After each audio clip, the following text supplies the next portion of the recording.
नमस्कार, मैं कमलेश कबीर आपका एक बार फिर स्वागत करता हूं इस नए एपिसोड में। आज के इस एपिसोड में हम बात करने वाले हैं दिल्ली की। इस वक्त महाराष्ट्र और झारखंड दोनों में चुनावी बिगुल जो है वो बजा हुआ है। क्या राजनीति चल रही है उस सब की हम बातें कर रहे हैं, लेकिन इस बीच मीडिया से वैसे जो है वो थोड़ा सा गायब सा है।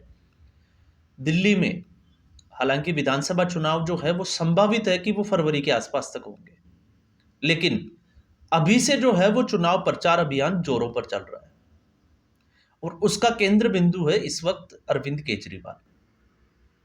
और अरविंद केजरीवाल क्यों है, अब हम उसको भी थोड़ा सा समझ लेते हैं। क्योंकि जो सीधे तौर से प्रधानमंत्री नरेंद्र मोदी को चुनौती देने वाला बंदा था, जो हर बात में ये कहता था कि प्रधानमंत्री को सिर्फ अरविंद केजरीवाल ही हरा सकता है, अचानक से वो महाराष्ट्र और झारखंड, क्योंकि मंशा तो अरविंद केजरीवाल की भी थी कि उनकी पार्टी का विस्तार हो, गोवा तक पहुंचे। इसके अलावा आपको पता होगा गुजरात में चुनाव लड़ा, जम्मू कश्मीर तक पहुंचे, हिमाचल, आप छत्तीसगढ़, ऐसा कोई स्टेट नहीं होगा जहां पे इस वक्त चुनाव हो और अरविंद केजरीवाल की पहुंच ना हो। लेकिन हरियाणा विधानसभा चुनाव के परिणाम के बाद में अरविंद केजरीवाल ने यू टर्न ले लिया। और यू टर्न लेने के पीछे की आकलन की अगर हम बात करते हैं तो कुछ ऐसी चीजें निकल के आ रही है जिसको नजरअंदाज नहीं किया जा सकता कि इसके पीछे की कहानी क्या है। तो इसके पीछे की अगर हम बड़ी कहानी की बात करें तो पहला हम अगर समझें तो हरियाणा का बेटा बन गया था अरविंद केजरीवाल। हरियाणा में राजनीतिक परिवर्तन करने की सोच, क्योंकि एक तरफ पंजाब और दूसरी तरफ दिल्ली। तो ऐसी स्थिति में अरविंद केजरीवाल को लगा कि हरियाणा में जो है अगर वो ज्यादा सीटों पे चुनाव जीत भी नहीं पाया तो किंग मेकर मेकर की भूमिका में निकल के आएगा। इसलिए 90 में से आपको पता होगा 89 सीटों के ऊपर ताल ठोक दी, अपने उम्मीदवार खड़े कर दिए। एक सीट को छोड़कर 88 सीटों पर अरविंद केजरीवाल की जमानत जब्त हो गई। अरविंद केजरीवाल की आंखों के सामने जो है वो उजाला हो गया और उस अरविंद केजरीवाल को लग गया कि अब चीजें जो है वो उसके हाथ में नहीं है। जो उसकी छवि खराब हुई है उसकी भरपाई करना अब बहुत मुश्किल है। तो ऐसे समय में अब जो है वो बड़ी चुनौती होगी कि दिल्ली को कैसे बचाया जाए। और यही एक वजह है कि अरविंद केजरीवाल दिल्ली तक सीमित हो गए।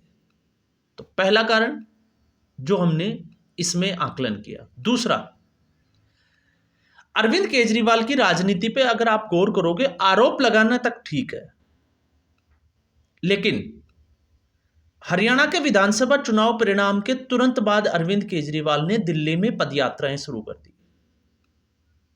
जैसे राहुल गांधी ने भारत जोड़ो न्याय यात्रा स्टार्ट की थी, वैसे अरविंद केजरीवाल ने दिल्ली के लिए अपनी पदयात्रा शुरू कर दी। और उस पदयात्रा में विकासपुरी में अरविंद केजरीवाल के ऊपर एक हमला हुआ, जानलेवा हमला, कथित तौर पे, क्योंकि आम आदमी पार्टी का आरोप है। अब बड़ा सवाल यह है, अगर आप आम आदमी पार्टी के कार्यकर्ता है या उसके जो है वो फॉलोवर भी है, तो भी आप सोच के देखिए कि अरविंद केजरीवाल ने जानलेवा हमला हो गया और उसके खिलाफ एफआईआर तक दर्ज नहीं करवाई, पुलिस थाने में जाना उचित नहीं समझा। तो इसका मतलब फिर आपको पता है कि भेड़िया आया की कहानी है। भेड़िया आया और एक दिन ये कहानी जो है वो उसके ऊपर, खुद के ऊपर ही भारी पड़ती शुरू हो जाती है। तो अब तक जो भी घटनाक्रम 10 साल की राजनीति में अरविंद केजरीवाल का था, उसका सिर्फ आधार यही था, आरोप लगाना। क्योंकि अगर वास्तविकता में ऐसा कुछ होता तो अरविंद केजरीवाल एफआईआर जरूर करता, पुलिस थाने में जरूर जाता, लेकिन ऐसा नहीं हुआ। अब तीसरा, सबसे बड़ी बात उन सब लोगों के लिए जो इस देश में शुगर के पेशेंट हैं। अगर आप भी, अगर कोई मेरे जो सुन रहे हैं, अगर उनमें से भी कोई अगर शुगर का पेशेंट है, तो आपके लिए एक मुफ्त में राय है कि आप अरविंद केजरीवाल की राय जरूर लें। अब आप सोचोगे कि राजनीति में शुगर कैसे, तो आपको पता होगा जब तिहाड़ जेल में अरविंद केजरीवाल बंद था तो उस वक्त इंसुलिन को एक बड़ा मुद्दा बनाया गया था और आतिशी मार लेना नागिन डांस करते हुए तिहाड़ जेल तक पहुंच गई थी। आज तो वो मुख्यमंत्री है। और बड़ा एलिगेशन भारतीय जनता पार्टी पे यह था कि भारतीय जनता पार्टी अरविंद केजरीवाल को मारना चाहती है, उनका शुगर लेवल इतना बढ़ गया है। कैसे बढ़ गया आप उसको छोड़ दीजिए। और आपको, अगर आप शुगर के पेशेंट हैं और अगर आपको इसके बारे में जानकारी है तो शुगर का पेशेंट क्या खा सकता है और क्या नहीं खा सकता, उसके लिए परहेज कौन से हैं, शायद आपसे बड़ा जानकार कोई नहीं होगा।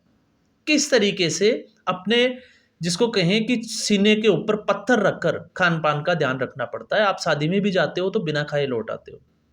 ये होती है डायबिटीज। लेकिन अभी 4-5 दिन पहले अरविंद केजरीवाल की एक वीडियो और एक फोटो वायरल हुई है, और अगर उस टेबल के ऊपर आप खाना का अगर आप देखोगे तो एक डायबिटीज पेशेंट तो आप छोड़ दीजिए, उतना खाना अगर नॉर्मल आदमी भी खाएगा तो उसकी आंतें फट जाएगी। लेकिन आप उस सीन को देखे, इसलिए मैंने कहा है कि शुगर अरविंद केजरीवाल को नहीं है, अरविंद केजरीवाल की राजनीति को शुगर है। और उस शुगर में जो है वो जनता पिस रही है, उसमें अरविंद केजरीवाल का कोई नुकसान नहीं है। इसलिए अरविंद केजरीवाल, उसकी स्थिति यह है कि हाथी के दांत खाने के कुछ और है और दिखाने के कुछ और है। अरविंद केजरीवाल हर कदम पे जो है वो झूठ बोलता है, और ये अब जो है वो चीजें साफ तौर पे सामने आना शुरू हो चुकी है। तो ये दूसरा सबसे बड़ा कारण कि अरविंद केजरीवाल और उसकी राजनीति जो है वो किस तरीके की है। तो अब आपको अंदाजा लग गया होगा शुगर। हालांकि आप जो है वो इस चीज से, अगर आप शुगर के वाकई में पेशेंट है तो परहेज जरूर करें, क्योंकि राजनेताओं के लिए ऐसी कोई चीज नहीं होती है। राजनेता सिर्फ जो है वो अपनी चीजों के ऊपर राजनीति करना जानते हैं, आरोप लगाना जानते हैं, इसलिए ऐसे लोगों से जो है वो बच के रहना चाहिए। और इन लोगों के लिए इंसुलिन नहीं, इनका जो है वो परमानेंट इलाज होना जो है वो जरूरी हो जाता है, जिसको सिर्फ और सिर्फ मतदान के जरिए कर सकते हैं। इसलिए जागरूक रहना उससे ज्यादा इंपॉर्टेंट हो जाता है। तो ये जो है वो पद यात्रा से विकासपुरी की जो थप्पड़ कांड था, उसके बाद हम आगे आगे शुगर पे। अब हम आते हैं आगे, इससे थोड़ा सा आगे बढ़ते हैं। इससे आगे जो है वो आपने देखा कि अरविंद केजरीवाल ने अभी एक बड़ी घोषणा की है कि जो विकलांग है उनको 5,000 रुपए महीना दिया जाएगा। लेकिन इससे पहले आपने देखो, विकलांगों को 5,000 रुपए महीना दिया जाएगा, तो केजरीवाल की जो सरकार है उसके पास समय कितना बचा है, ये बड़ा इंपॉर्टेंट हो जाता है। लगभग 2 महीने, 2.5 महीने, क्योंकि फिर तो चुनावी मोड में चले जाना है, आचार संहिता आ जानी है। और ऐसी स्थिति में मार्च में जिन महिलाओं को 8,000 रुपए महीना देने की घोषणा की गई थी, उनको अभी तक जो है वो पैसे देने शुरू नहीं हुए। और फिर यही हाल जो है वो पंजाब में है कि जब वो सत्ता में आम आदमी पार्टी आएगी, हर महिला को 1,000 रुपए महीने के दिए जाएंगे। 2 साल से ऊपर सरकार हो गई, और अभी भी चाहे वो बाई इलेक्शन हो चाहे लोकसभा चुनाव में, हमारी मीटिंग हुई है जी और हम जो है वो इसको बहुत जल्द करने वाले हैं, ये आम आदमी पार्टी का एक जुमला होता है। और फिर चुनाव खत्म तो इनका जो मुद्दा है वो भी धरातल से गायब हो जाता है। लेकिन इस बीच सोचने वाली बात यह भी है, क्योंकि अब मैं सीधे कोट कर रहा हूं आतिशी मारलेना। जब आतिशी मारलेना ये कहती है कि उनका जो है वो बजट नेगेटिव है, और ये नेगेटिव जो बजट है वो 30 साल में, इससे पहले भी एक रिपोर्ट आई थी, और इस रिपोर्ट के बाद अगर एक चीज और बताऊं तो सीएजी की लगभग 12 रिपोर्ट जो है वो अभी आम आदमी पार्टी की सरकार सार्वजनिक नहीं कर रही है, विधानसभा के पटल के ऊपर उनको रख नहीं रही है, क्योंकि अगर वो रखती है तो इनकी सारी पोलपट्टी जो है वो सामने आने का इनको डर है। तो ऐसी स्थिति में आप सोच के देखिए, जो इसेंशियल सर्विसेज हैं उसके लिए जो बजट है उसमें 7,000 करोड़ का घाटा। और अभी आपने देखा था इंडियन एक्सप्रेस की एक रिपोर्ट थी जिसमें साफ तौर से कहा था कि नवंबर और दिसंबर में लगभग 2 महीने बाद में दिल्ली की जो सरकार खजाना है वो खाली हो जाएगा और सैलरी के भी शायद पैसे ना बचे। तो ऐसी स्थिति में अगर 1 करोड़ महिलाओं को 1,000 रुपए महीना दिया जाता है तो आप साल का अंदाजा लगा के देखिए 12,000 करोड़ रुपए आम आदमी पार्टी कहां से देगी। तो ये जो है वो सिर्फ और सिर्फ एक ड्रामेबाजी का पूरा जो है वो एक नौटंकी नजर आता है।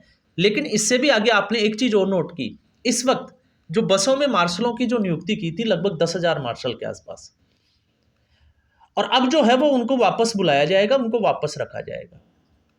और सारा आरोप जो है वो भारतीय जनता पार्टी के ऊपर लगाया जाता है कि भारतीय जनता पार्टी ने इन मार्शलों को हटाया। लेकिन सच्चाई ये है कि एलजी के प्रेशर के बाद में अब आम आदमी पार्टी को ये जो है वो कहना पड़ रहा है कि वो मार्शलों को वापस लगाएंगे, क्योंकि एलजी ने ये आदेश दिया था कि 1 नवंबर से उनको वापस ड्यूटी ज्वाइन कराई जाए।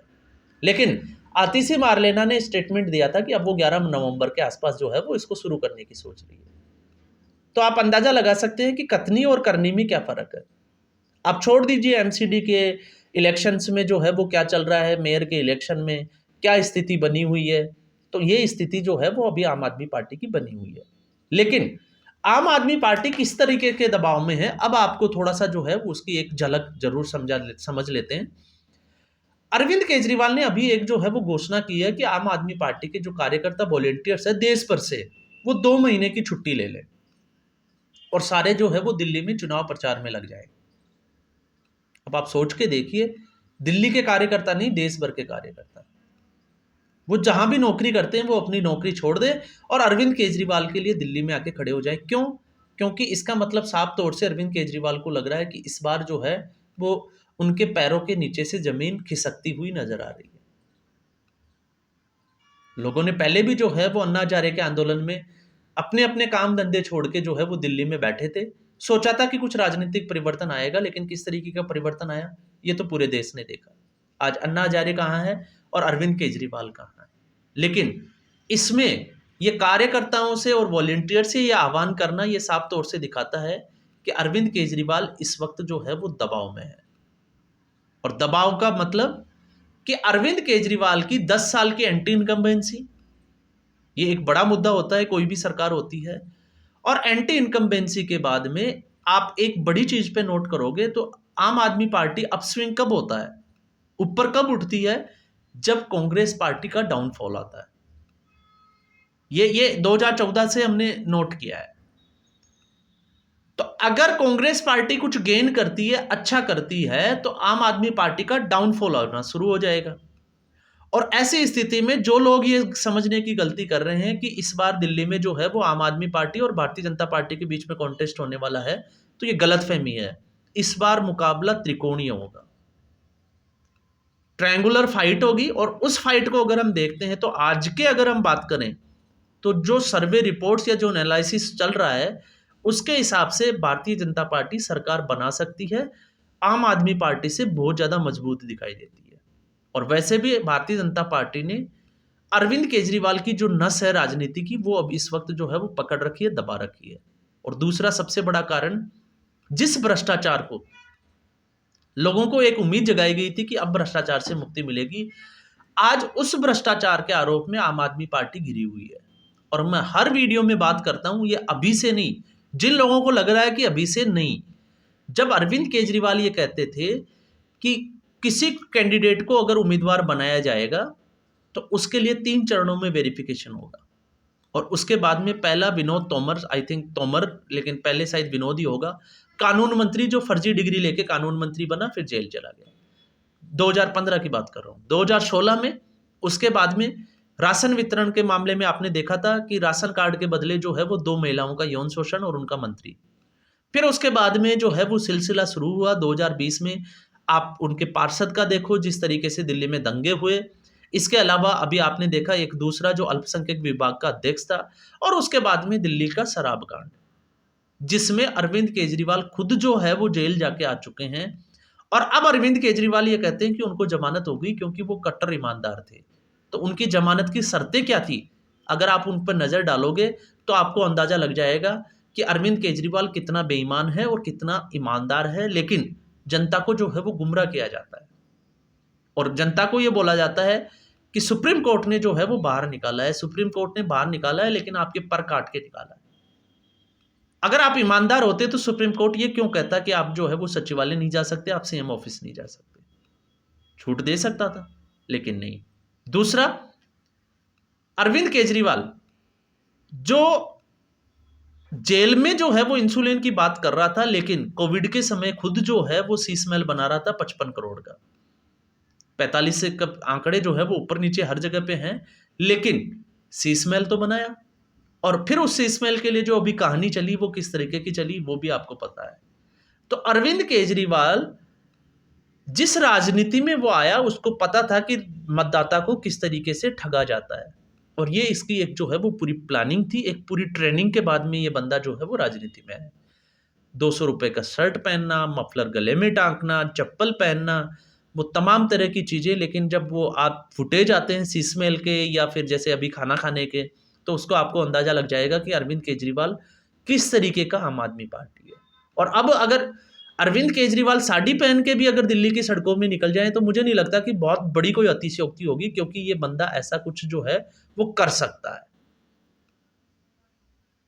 इसके अलावा जिस तरीके से इसने यमुना नदी में कि अगली बार जो है वो मैं आऊंगा यमुना नदी में खुद डुबकी लगाऊंगा, तो ये वो ही कहानी हो जाती है। आपने वो फिल्म देखी होगी विजय राज की कि काशी छोटी काशी कह के जो है वो गंदे नाले में कूदा दिया। आज दिल्ली यमुना नदी का आप प्रदूषण देख लीजिए, दिल्ली का प्रदूषण देख लीजिए, बाढ़ की स्थिति देख लीजिए, जिस डंप यार्ड की बात की जाती थी उस डंप यार्ड को देख लीजिए, तो आपको अंदाजा लग जाएगा कि दिल्ली जो है वो अरविंद केजरीवाल के आने के बाद कितनी बदली। और फिर हम आते हैं फ्री की रेवड़ी। तो रेवड़ी कल्चर जो शुरू किया है, अब वो भी मुझे लगता है कि अरविंद केजरीवाल को खुद को एक्सपोज करते जा रहा है। जैसे इस वक्त जो है वो जिनके बिल बढ़े हुए हैं, तो अरविंद केजरीवाल सीधे तौर से दावे कर रहे हैं कि जिनके बिल जो है वो ज़्यादा आए हैं वो वेव ऑफ कर दिए जाएंगे अगर आम आदमी पार्टी की सरकार आती है। आम आदमी पार्टी की सरकार आती नहीं है, पिछले 10 साल से आम आदमी पार्टी की सरकार है। और ये जो बिल बढ़ के आए हैं लोगों के, वो आम आदमी पार्टी की इस सरकार में आए हैं, तो अभी वेव ऑफ कर दीजिए, आपको चुनाव तक जाने की जो है वो जरूरत ही नहीं है। तो ये कुछ चीजें हैं, और उन चीजों को लेके जब हम बात कर रहे हैं, भारतीय जनता पार्टी ने उसकी काट भी निकाल ली है। कांग्रेस पार्टी ने तो पूरा मोर्चा ही खोल दिया है। अजय माकन ने तो सीधे तौर से कह दिया है कि इस चुनाव में जो है वो आम आदमी पार्टी के खिलाफ उनकी रणनीति क्या होने वाली है वो तो सुर्खियों में है ही। लेकिन सबसे बड़ी बात यह है कि भारतीय जनता पार्टी ने इसकी काट भी निकाल ली है। जिस तरीके से उन्होंने जो है वो प्रधानमंत्री आवास योजना के तहत जो है वो गरीबों को घर दिया जाएगा, पक्के मकान दिए जाएंगे, तमाम तरह की जो है वो कोशिशें कर रही हैं। तो यही एक वजह है कि अरविंद केजरीवाल इस वक्त जो है वो दिल्ली में जमा हो गए। और एक और समस्या आपने देखा, अरविंद केजरीवाल का परसों एक स्टेटमेंट आया था कि अभी जो है ये अंदरूनी लड़ाई का समय नहीं है। मतलब अरविंद केजरीवाल को ये पता है कि अंदरूनी तौर से आम आदमी पार्टी के जो कार्यकर्ता है, पार्षद है और विधायक है, उनमें अनबन चल रही है। तो चुनाव के बाद में जो है वो इसको देख लेंगे। और ऐसा क्यों? क्योंकि इन पार्षदों को, इन विधायकों को फंड रिलीज करने से, विकास कार्य करने से अरविंद केजरीवाल खुद रोक रहे हैं। क्योंकि अगर वो विकास कार्य करते हैं तो फिर जो एलजी के ऊपर एलिगेशन लगाया जाता है भारतीय जनता पार्टी पे, वो एलिगेशन नहीं लगा पाएंगे। और अगर विकास नहीं होता है, कॉलोनी वाले दुखी होते हैं, वो बोलते हैं कि काम नहीं चल रहा, तो अरविंद केजरीवाल कहते हैं कि एलजी उनको करने नहीं दे रहा, उनकी फाइलें पास नहीं हो रही। और इससे जो है वो आम आदमी पार्टी के कई नेता जो है वो नाराज चल रहे हैं। और इसीलिए एक स्टेटमेंट आया है कि भारतीय जनता पार्टी को उनको एक साथ होकर लड़ना है, उनकी नाराजगी जो है वो चुनाव के बाद में देखी जाएगी। तो अब आप समझ गए होंगे कि शुगर जो है वो कहाँ है। ये शुगर शरीर में नहीं, ये शुगर जो है वो राजनीतिक दिमाग की देन है। और उस राजनीति के शुगर के इलाज के लिए आम आदमी पार्टी किसी भी हद तक जा सकती है, क्योंकि इनको सिर्फ और सिर्फ सत्ता के लिए काम करना है।